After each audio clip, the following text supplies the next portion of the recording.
Banana!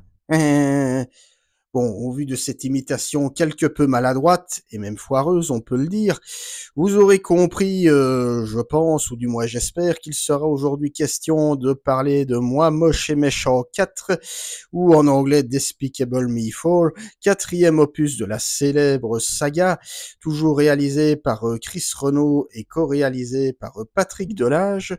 Alors au niveau casting en VO, on retrouve toujours Steve Carell, Kristen Wiig, Will Ferrell dans le rôle du méchant Maxime le Mal, et également dans les deux langues, donc aussi bien en VO qu'en VF, Pierre Coffin, co-créateur des Mignons pour la voix des Mignons. Et en VF, toujours pareil, il y a donc Gad Elmaleh pour le doublage de Gru, Audrey Lamy pour celui de sa compagne Lucy Wilde, et pour le méchant Maxime le Mal, un certain Alex Lutz, qu'on voit décidément partout depuis déjà quelques temps. Alors le résumé de ce quatrième opus, Gru est désormais papa, mais véritablement papa. Et donc lui et sa petite famille vont devoir emménager, plutôt déménager sous une autre identité, par le fait qu'un certain Maxime le Mal, donc le nouveau grand méchant de ce quatrième opus, veuille prendre sa vengeance sur Gru pour une humiliation qu'il lui aurait fait subir il y a quelques années quand ils étaient étudiants. Voilà pour le pitch en quelques mots. Alors, comme d'habitude, pourquoi est-ce que j'ai voulu aller voir et ensuite vous parler de ce film? Eh bien, parce que c'est une saga, donc moi moche et méchant, et je vais rester sur la VF, que j'apprécie. Voilà. J'aime beaucoup les deux premiers opus, bon, en particulier le deuxième qui pour moi est un pur délire, qui s'assume complètement et que j'aime beaucoup, qui est peut-être pour moi le plus abouti de la saga. C'est aussi celui dans lequel on met beaucoup l'accent sur les mignons, ces petits bonshommes jaunes, voilà, qui font un peu les 400 coups, qui ont un humour comme ça très potache, très référencé et très déjanté, avec un langage comme ça qui entremêle un peu des différentes langues, le français, l'anglais, l'espagnol, un petit peu de charabia aussi, et aussi pas mal d'impertinence. Donc là, alors le troisième, je dois bien l'avouer, m'avait beaucoup moins convaincu. D'ailleurs, pour être tout à fait honnête, je ne l'ai plus vu depuis sa sortie en salle. J'ai même pas eu envie de le revoir. D'ailleurs, je n'ai même pas revu les deux premiers avant d'aller voir le 4. Donc voilà, j'ai décidé d'aller voir le 4 par respect pour la saga. Et donc concrètement, qu'est-ce que j'ai pensé de ce quatrième opus?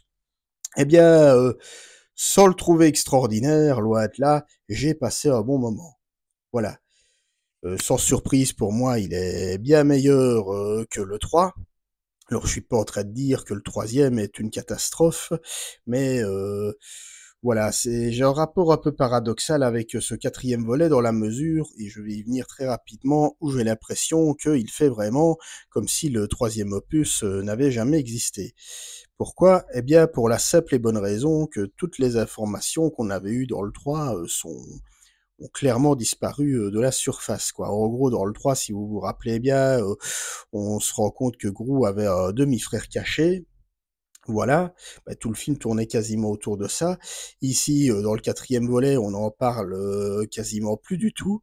Alors que dans le 2, on introduisait quand même le personnage de l'agent Lucy Wilde qui finissait par épouser Gru, donc vous me direz, forcément c'est logique qu'elle revienne dans le 3. Mais on voyait bien quand même que dans le 3, même si je ne l'ai plus vu depuis un bail, Gru et son frère finissaient par très bien s'entendre.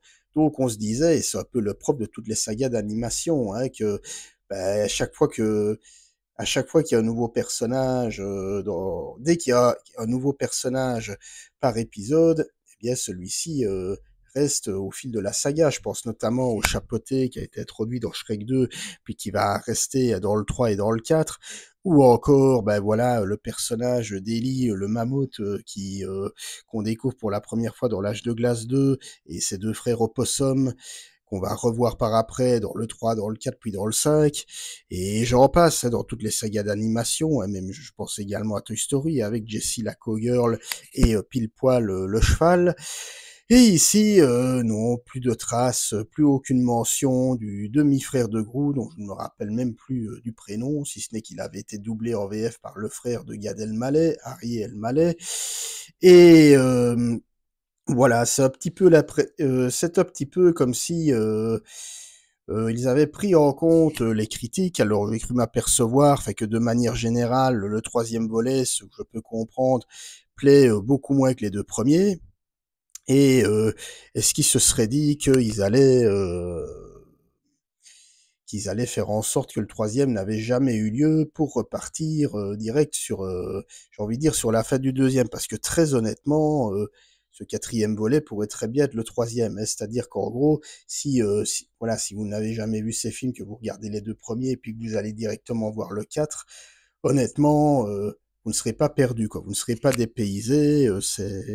Et d'autant plus que dans le 3, les mignons étaient également assez peu présents. Alors on les voyait, mais pas autant que dans les deux premiers, compris dans le deuxième où ils étaient au centre de l'intrigue. Ça peut s'expliquer par le fait que ils ont eu leur film en même temps. Parce que mine de rien, c'est une saga quand même qui s'allonge.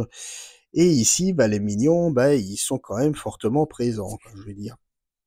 Voilà, en tout cas autant que dans les deux premiers. Et donc on a un peu une drôle d'impression, qu'on se dit: «Est-ce que, ils n'auraient pas fait en sorte que le 4 ait jamais existé?» Alors que le 4, malgré des critiques mitigées, a quand même cartonné, quoi. Il a rapporté, près d'1 milliard de recettes mondiales, ce qui fait qu'un quatrième volet était obligatoire, et je vous apprends rien, c'est comme ça que ça fonctionne à Hollywood. Et donc voilà, mais concrètement, donc je donne à présent mon avis. Ce quatrième opus, pour moi, est un divertissement de bonne facture. Alors, je vous l'ai dit, hein, il ne réinvente pas l'eau chaude, l'histoire est classique, hein, donc on a, assez proche du 2, hein, finalement. On a un nouveau grand méchant qui veut se venger de Gru. Alors, c'était pas tout à fait le cas dans le 2, mais voilà. Gru qui est obligé de se planquer pour protéger sa famille. Alors en soi, l'idée est pas mal, même si bon voilà, l'idée de rajouter le bébé en plus qui donne lieu quand même à des situations cocasses, hein, même si un peu prévisible, hein, on sent d'entrée de jeu que voilà, c'est pas que le fils de Gru a du mal un petit peu à accepter son père. Bon voilà, c'est drôle pendant un petit moment, mais ce qui est bien, c'est qu'ils n'en font pas trop par rapport à ça. Voilà, ça ne vient pas parasiter le récit, au contraire, le récit qui reste quand même fort classique, hein, donc Gru qui va tenter, ça c'est un petit peu comme les autres volets, hein, mais de faire échouer les plans du grand méchant de service. Gru qui depuis quand même 3 films maintenant n'est plus du tout méchant. D'ailleurs, trouvé ça bizarre qu'il n'ait jamais modifié le titre, parce que moi, moche et méchant, ça n'a plus vraiment beaucoup de sens. Ce serait plutôt bah, euh, moi, moche et gentil, ou bref, vous comprenez où je veux en venir. Et alors, on sent que malgré tout, même si, je vous le dis, ce quatrième opus est très rafraîchissant, voilà, c'est très rythmé, on s'amuse encore de temps en temps, même si on sent qu'il y a quand même quelques petites répétitions, hein, notamment le fameux gag, voilà, les mignons qui rigolent devant le mot fesse, hein, quand vous avez le supérieur de Grou, hein, Silas de la Molfesse qui se présente, on a le fesse, et voilà, qu'on avait déjà vu dans le 2. Alors on se dit que oui, même si c'est cocasse une fois, il y a limite redondant. Ça aussi d'ailleurs, j'en ai pas parlé. Au début du 3, donc on voyait le patron de Grou, Silas de la Molfesse, donc qui se faisait éclipser par une nouvelle, hein, une nouvelle qui prenait sa place. Et ici, pareil, on le revoit comme si de rien n'était, il reprend sa place de chef. Et je vous dis, c'est vraiment l'impression qu'ils ont voulu clairement effacer le troisième opus. Voilà, alors que c'est le plus rentable des 4, hein, je dirais qu'il y en a, je suis persuadé qu'il y en a qui aiment le 3. J'ai d'ailleurs un ami qui va peut-être se reconnaître à travers cette vidéo, mais qui apprécie beaucoup le 3, notamment pour son méchant qui était plutôt déjanté. Mais voilà, je sais pas comment ils ont fait leur compte. Mais en tout cas, donc je reviens maintenant sur ce quatrième opus qui nous intéresse. Voilà, donc le scénario est, est classique. Mais bon, ça, vous pouvez vous connaissez si vous connaissez un peu la franchise, vous le savez, c'est scénario, jamais rien eu d'extraordinaire. Ça repose beaucoup sur les gags de situation, sur aussi à chaque fois, c'est toujours touchant d'ailleurs parce que Gru est un personnage qui est quand même très attachant, très touchant, qui se remet aussi souvent en question, parce que mine de rien, il était méchant au départ, puis il devient gentil, puis il devient maintenant père de famille. Dans le deuxième opus, il tombait amoureux. Dans le troisième, il retrouvait son frère. Et ici, c'est plutôt le fait qu'il devienne père. Et encore une fois, même si ça joue beaucoup sur l'humour, on voit que ça le travaille intérieurement. Et d'ailleurs, à ce niveau-là, alors oui, je suis une petite entorse pour règlement. Les dessins animés, je ne les regarde jamais en VO. Voilà, c'est comme ça, mais je préfère la VF. Mais en tout cas, Gad Elmaleh, moi, je trouve fait quand même plutôt un bon taf. Pas de manière générale, le doublage est plutôt réussi. Même Alex Lutz, bon voilà, en mode méchant, grandiloquent, mais qui le fait plutôt bien. Voilà pour la petite histoire. Mais voilà, donc on passe un bon moment. En termes d'animation, on est chez Illumination, donc ça fait le taf. Alors voilà, c'est pas le même niveau forcément que chez Pixar ou que chez certains DreamWorks, notamment la saga Dragon. Mais voilà, ça fait le café. Il y a un petit côté, il y a toujours un peu cartoonesque au niveau des designs des mignons et même des personnages. Je pense notamment au design de Maxime Le Mal, comme ça, faciès, fort allongé, etc. Donc ça, c'est toujours amusant à voir. Donc voilà, ça suit sans prétention, mais on commence quand même à sentir un petit peu le réchauffer. Je le disais, la blague des mignons qui revient comme ça, et même au niveau de l'humour, même si les bouffonneries des mignons, ça nous fait rire, ça ne nous fait pas autant pleurer de rire que dans le deuxième opus, ou le deuxième opus, enfin, moi je le disais, c'était du pur délire du début à la fin. Moi, il y a toujours des gars qui me reviennent en tête, et c'est clairement pour moi le meilleur, même si j'aime beaucoup le premier. Le premier qui était fort centré justement sur l'évolution de Gru, qui va apprendre à devenir gentil, qui est intéressant à ce niveau-là. Mais le deuxième, pour moi, c'est du délire du début à la fin.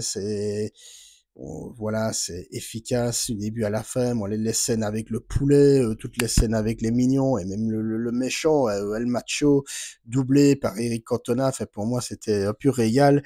Ici, on reste en terrain connu, mais comme je le disais, voilà, en termes de rythme, c'est quand même un peu mieux rythmé que le troisième opus. Moi, je me souviens qu'il y avait des moments dans le troisième opus où il y avait quand même quelques baisses de régime.